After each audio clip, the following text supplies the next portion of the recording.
Hello everyone, good morning. So दोस्तों, आज है हमारा धनौल्टी में डे 2 और मैं फिर से हाजिर हो गई हूँ आपके सामने एक नए ब्लॉग में। दोस्तों, धनौल्टी के द जिप्सी सोल रिजॉर्ट में हमारा सिर्फ 1 नाइट का स्टे था और अब हमारा समय हो गया है इस रिजॉर्ट को छोड़ने का। दोस्तों, मैंने तो अपनी पैकिंग रात में ही कंप्लीट कर ली थी क्योंकि मुझे पता था कि मॉर्निंग में वीडियो शूट करने में टाइम ज़्यादा लग जाएगा। तो चलिए एक बार फिर से नज़र डालते हैं धनौल्टी की खूबसूरत वादियों पे, खूबसूरत से वेदर पे, क्योंकि रात में बहुत अच्छे से क्लियर मैं नहीं दिखा पाई थी आप लोगों को कि यहाँ का जो मौसम है वो एक्चुअल में कैसा है। और जैसे कि आप देख ही पा रहे होंगे कि बादल है, कोहरा है और जो मौसम में जो ठंडक है ना वो तो भाई औसम है। मतलब बहुत ही ज़्यादा अच्छा लग रहा है और सच बोलूँ तो मेरा तो बिल्कुल भी यहाँ से जाने का मन नहीं कर रहा है। मतलब 1 नाइट स्टे ही था बट ऐसा लग रहा है कि 1-2 दिन और रह सकते थे। तो यही वो जगह है जहाँ पे हम लोगों ने रात में ढेर सारी सेल्फी ली थी। मतलब एक तरह से तो ये हमारा सेल्फी पॉइंट ही बन गया था। और ये भाई मतलब क्या ही कहना, मतलब दूर दूर तक ना मतलब कुछ मतलब क्लियर दिख नहीं रहा है। और मैं अपनी क्या ही बात करूँ, मेरे अलावा और भी सब लोग जो है सबका मन था कि यहाँ पे 1-2 दिन और रुक सकते थे हम लोग, बट एक्चुअल में बात करें तो टाइम ही कम है हमारे पास में। और लगभग सब रेडी हो गए हैं, सब लोग अपने अपने रूम से बाहर आ गए हैं, सामान सबके बाहर आ चुके हैं। ईशी, व्यांश और सब लोग रेडी हो चुके हैं। अभी जो हमारे लगेज वगैरह है वो गाड़ी में रखवाए जा रहे हैं। तो तब तक मैंने सोचा कि थोड़ा सा इंस्टाग्राम की रील्स बना लेती हूँ। चलो भाई, तो यहाँ से tata bye bye the Gypsy Soul Resort. कभी मुझे मौका लगा तो फिर से आप मुझे यहाँ पर ज़रूर देखेंगे। और मैं यहाँ की जो वेदर है, जो भी यहाँ का जो एटमॉस्फेयर, मैं उसे बहुत बहुत बहुत ज़्यादा मिस करने वाली हूँ। तो फाइनली दोस्तों, अब हम यहाँ से जा रहे हैं माँ सुरकंडा देवी के दर्शन करने के लिए। जैसा कि मैंने आपको पहले ही बताया था कि हमारा जो रिजॉर्ट है वो जो सुरकंडा देवी का जो टेम्पल है वहाँ से 500 से 600 मीटर की दूरी पे ही है, बहुत ज़्यादा डिस्टेंस पे नहीं है। इसीलिए हम लोगों ने ये रिजॉर्ट भी बुक किया हुआ था। तो यहाँ से अब हम लोग पैदल ही जाएंगे माँ सुरकंडा देवी के दर्शन करने के लिए। तो हमारे सफ़र में हमारे हम सफ़र बनकर यूं ही हमारे साथ साथ चलते रहिए, क्योंकि अब हम आपको कराने वाले हैं माँ सुरकंडा देवी के दर्शन। उसके पहले आपसे रिक्वेस्ट है दोस्तों कि अगर अभी तक आपने हमारे चैनल को सब्सक्राइब नहीं किया है तो प्लीज़ चैनल को सब्सक्राइब कर लीजिए एंड वीडियोज़ को लाइक करना बिल्कुल भी मत भूलिएगा।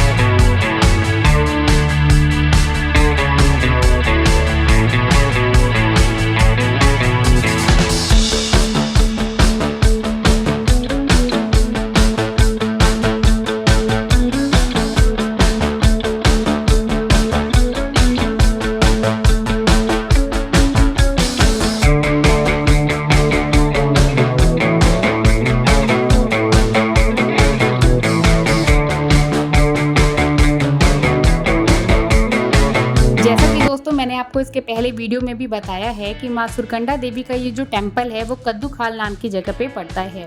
और अभी हम लोग यहाँ पे नीचे खड़े हैं और यहाँ से हमें वहाँ ऊपर माता रानी के मंदिर तक जाना है। आप देख सकते हैं रोपवे चल रहा है यहाँ पे। तो हमें लगता है कि जो यहाँ के लोगों से हमने पता करा कि 700 से 800 मीटर तक हमें जो है वो ऊपर सीढ़ियों तक जाना है, जहाँ से हमें रोपवे मिलेगा। तो हम अपनी चढ़ाई शुरू करते हैं, फिर ऊपर पहुँचने के बाद हम जाएंगे रोपवे से सीधा माँ के टेम्पल में। इन्हीं सीढ़ियों से चढ़ते हुए हम पहुंचेंगे रोपवे तक, जहां पे हमें टिकट लेना होता है रोपवे से मंदिर जाने तक के लिए। चलिए पहुंचते हैं रोपवे, फिर दिखाते हैं आपको आगे का नज़ारा। जी हाँ, ये देखिए माँ सुरकंडा देवी का जो मंदिर है वो सिद्धपीठ मंदिर माना जाता है। यहाँ से अंदर एंट्री करेंगे और एंट्री करने के बाद अभी कम से कम 500 मीटर और हमें चलते जाना है।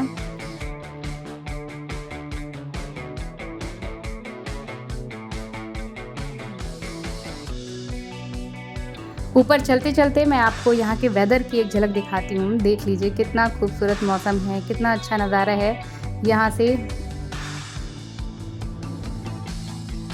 पहाड़ियों पे बनी जो सीढ़ियाँ होती हैं उनमें और जो हमारे घर की जो सीढ़ियाँ बनी होती हैं ना, उसमें भाई ज़मीन आसमान का अंतर होता है। ये जो सीढ़ियाँ हम चढ़ के ऊपर पहुँच रहे हैं टिकट घर तक, वो मतलब कि 500 से 700 मीटर की ये जो ऊँचाई है, वो हमें कम से कम 1000-2000 तक की लग रही है कि मतलब ख़त्म ही नहीं हो रहा है रास्ता। और हम यहाँ पे आ गए हैं टिकट घर पे और आप देख सकते हैं 205 रुपये है पर पर्सन यहाँ का टिकट। रोपवे का जो टिकट है वो हम लोगों ने ले लिया है और पर पर्सन जैसे कि मैंने आपको बताया कि 205 रुपये यहाँ के टिकट हैं। और जो 4 साल से छोटे या 4 साल की उम्र तक के जो बच्चे हैं उनका टिकट नहीं लग रहा है, बट उससे ज़्यादा उम्र के जो बच्चे हैं तो उनका जो टिकट है वो हमें पे करना पड़ेगा। तो यहाँ पे इक्षित और व्यांश इन दोनों का टिकट नहीं लगा है, बट ईशी का जो है वो टिकट हमें देना पड़ा। और देख सकते हैं आप यहाँ पे, यहाँ से सीढ़ियाँ हैं ऊपर आने के लिए। हम लोग यहाँ पे वेटिंग एरिया है वहाँ पर बैठे हैं, वेट कर रहे हैं, अपनी बारी का इंतज़ार कर रहे हैं। और काफ़ी लंबी लाइन लगी है रोपवे के लिए ऊपर मंदिर में दर्शन करने के लिए। ये वेटिंग एरिया में सब लोग बैठे हुए हैं। बाहर का जो दृश्य है देख सकते हैं आप, कोहरा ही कोहरा है भाई, मतलब बहुत ही खूबसूरत है। ठंडक ज़्यादा नहीं है बट मौसम ऐसा है कि आपको बहुत ही अच्छा फील होगा, मतलब ठंड नहीं है, गर्मी नहीं है और सुहाना मौसम है। व्यांश भी इंजॉय कर रहे हैं। अब ये पैदल पैदल चलने लगे हैं तो इन्हें चलने में बहुत ज़्यादा मज़ा आती है। इन्हें लगता है कि कोई इनको गोद में लेके ना बैठो बस, लेकिन इनको चलते रहो चलते रहो। तो छोटे नवाब हैं हमारे भाई, इनको चलने में बहुत मज़ा आ रही है। तो चलिए भाई, अब हम लोग लग रहे हैं लाइन में। हमारा जो नंबर है वो आ गया है।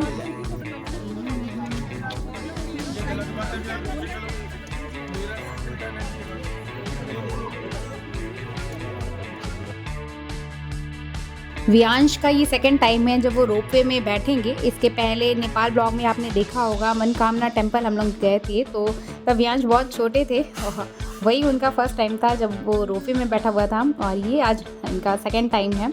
सो अच्छा लग रहा है काफ़ी। हम लोगों को लाइन लगी हुई है लंबी, सब तरफ माता रानी के दर्शन के लिए माता रानी का जयकारा हो रहा है।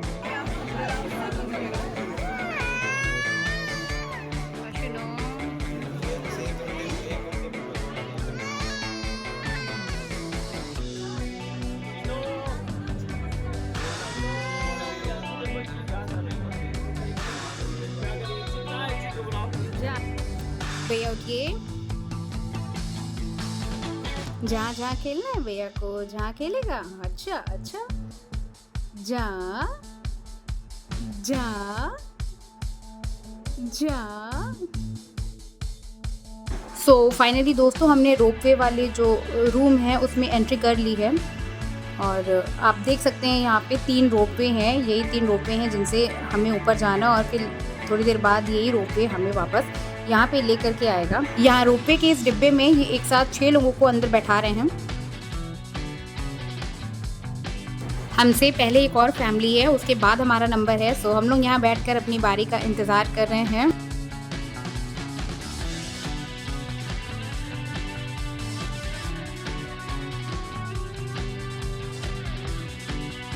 सो अब हम बैठ रहे हैं अपने रोपवे में।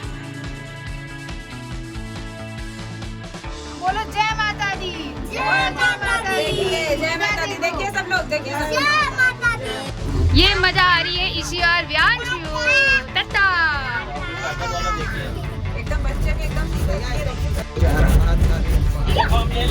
मम्मी को डर लगता है ऊंचाई से और इस समय वो किसी तरह हिम्मत करके बैठी हुई है रोपवे में। देख सकते हैं सभी लोग हंस रहे हैं, खेल रहे हैं, मज़े कर रहे हैं। बट एक मम्मी है जो सदमे में बैठी हुई है क्योंकि उन्हें रोपवे में बहुत ज़्यादा डर लगता है।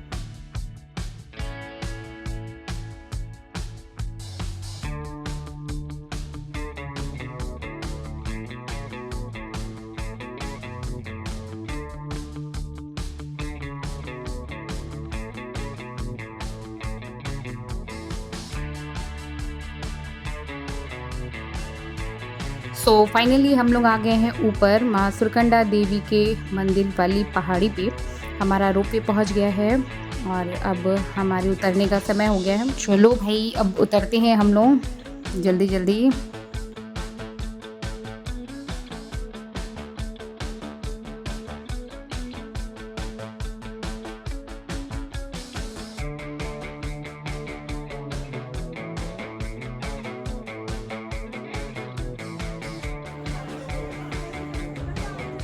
रोपवे से उतरने के बाद हमें मिली है कुछ 20 से 25 सीढ़ियाँ और इन सीढ़ियों को चढ़ने के बाद ही माता रानी का जो मंदिर का प्रांगण है वो आता है। मंदिर की जो सीढ़ियाँ हैं वो हम लोग तो चढ़ ले रहे हैं, बट मम्मी को बहुत ज़्यादा दिक्कत हो रही है क्योंकि उनके घुटने में बहुत ज़्यादा दर्द हो रहा है। शूज उतारने हैं ना। अरे कहाँ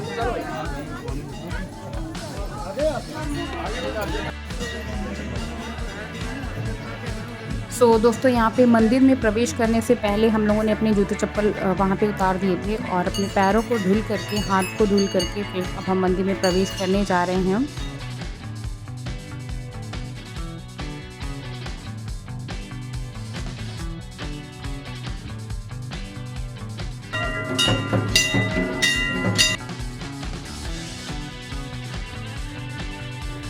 दोस्तों यही है माँ सुरकंडा देवी का मंदिर। और इस मंदिर में जो मेन मंदिर है माँ सुरकंडा देवी का, उसके अलावा भी और काफ़ी छोटे छोटे से मंदिर हैं, वो अलग अलग देवी देवताओं के हैं। जय माता में।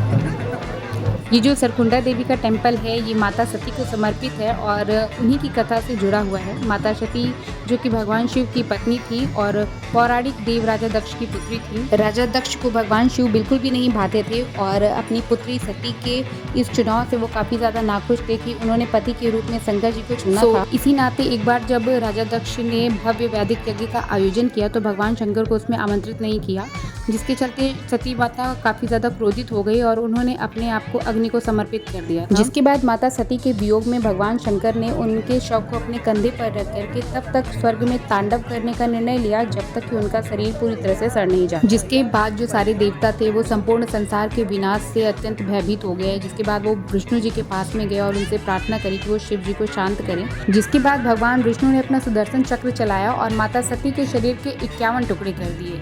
ऐसा माना जाता है कि कैलाश पर्वत पर वापस जाते समय इसी स्थान पर माता सती का सिर गिरा था। यही वजह है कि इस मंदिर को सरकुंडा देवी या सुरखंडा देवी का आधुनिक मंदिर भी माना जाता है। दोस्तों अब हम आ गए हैं मंदिर के अंदर और हमारे सामने है माँ सरकुंडा देवी की मूर्ति, बट यहाँ पे कैमरा एंड मोबाइल अलाउड नहीं है तो बहुत क्लियर मैं आप लोगों को नहीं दिखा पाऊंगी, बट छोटी सी झलक ज़रूर दिखा सकती हूँ।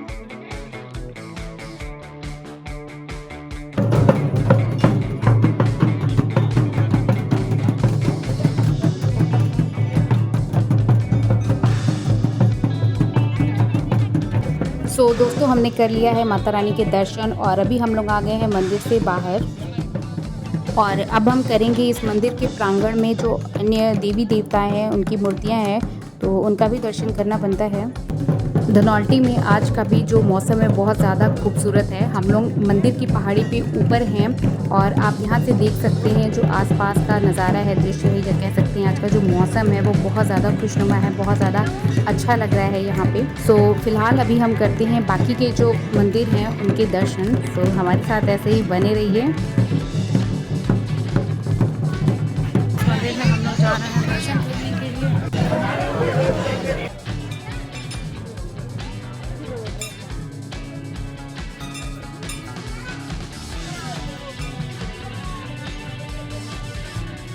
मंदिर के इस प्रांगण में और भी जो मंदिर हैं उनमें जो देवी देवताएं हैं उन किसी भी देवी देवताओं की रिकॉर्डिंग करना या मोबाइल से फ़ोटो क्लिक करना यहाँ पे बिल्कुल भी अलाउड नहीं है। बहुत ज़्यादा मैं आप लोगों को नहीं दिखा पाऊँगी। जो दूर दूर से भगवान की जो झलक है वही मैं आपको दिखा पाऊँगी।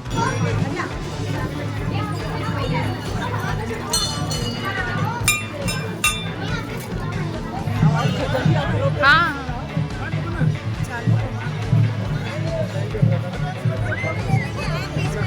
दोस्तों अभी आप लोग देख पा रहे होंगे कि यहाँ पे जो सुरकंडा माता का मंदिर है वो हो गया है बंद और अब ये मंदिर खुलेगा शाम को। तो यहाँ पे जो माँ सुरकंडा देवी है उनके मंदिर के अलावा भगवान शंकर की मूर्ति है। शंकर जी के साथ में माता पार्वती विराजमान है। शंकर जी का जो शिवलिंग है वो भी है, हनुमान जी की मूर्ति है। फाइनली दोस्तों माँ सुरकंडा देवी के दर्शन कर लिए हम लोगों ने और अब हम यहाँ से वापस जा रहे हैं।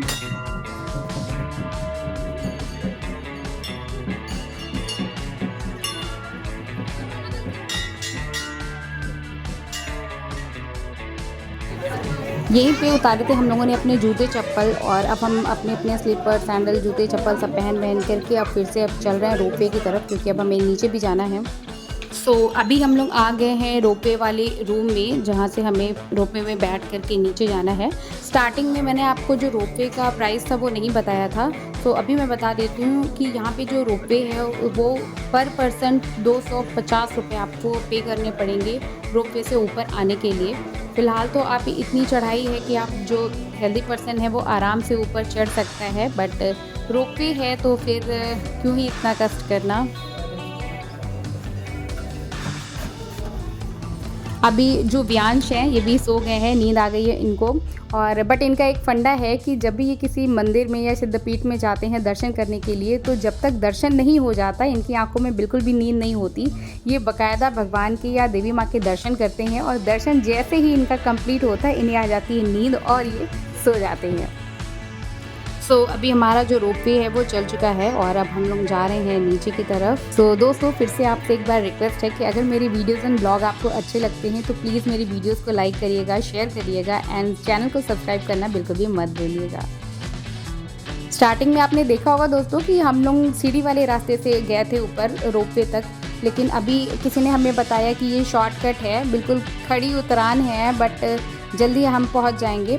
तो इस वजह से हम लोगों ने चूज़ कर लिया ये रास्ता, लेकिन भाई बहुत डेंजरस रास्ता है और बच्चों के लिए तो और भी ज़्यादा दिक्कत है। एक बार भी अगर आपका पैर फिसला स्लिप किया तो आप बहुत ज़्यादा नीचे जाकर के गिरेंगे। बट अब हम लोग आधे रास्ते आ चुके थे, तो ये हुआ कि अब यहाँ से वापस जाके फिर उस रास्ते से आना डबल मेहनत पड़ जाएगी। तो किसी तरह हम लोगों ने हिम्मत करी और फिर इधर से ही अब हम लोग आ रहे हैं। दोनों ही बच्चे हमारे सो गए हैं तो इसलिए ज़्यादा दिक्कत नहीं हुई, इनको लेके हम लोग नीचे उतर आए। बट सबसे ज़्यादा दिक्कत वो मम्मी को हुई है उतरने में। और यही है, देखिए बोर्ड आप देख सकते हैं कद्दू खाल का, और इसी कद्दू खाल का जो ये बोर्ड लगा हुआ है, बस मुश्किल से यहाँ से 15-20 कदम की दूरी पे ही माता रानी का जो चढ़ाई है, सीढ़ियाँ हैं, वो यहाँ से स्टार्ट हैं। और यहाँ का मौसम कैसा है ये तो आप देख ही सकते हैं। बार बार मैं यहाँ के मौसम और वेदर की जो है वो तारीफ़ नहीं करूँगी, बस आपसे एक छोटी सी रिक्वेस्ट है कि अगर मेरी वीडियोज़ एंड ब्लॉग आपको अच्छे लगते हैं तो प्लीज़ वीडियोज़ को लाइक करिएगा एंड चैनल को सब्सक्राइब करना बिल्कुल भी मत भूलिएगा। चलिए दोस्तों, मिलते हैं नेक्स्ट ब्लॉग में। Till then bye bye, thank you for watching, thank you.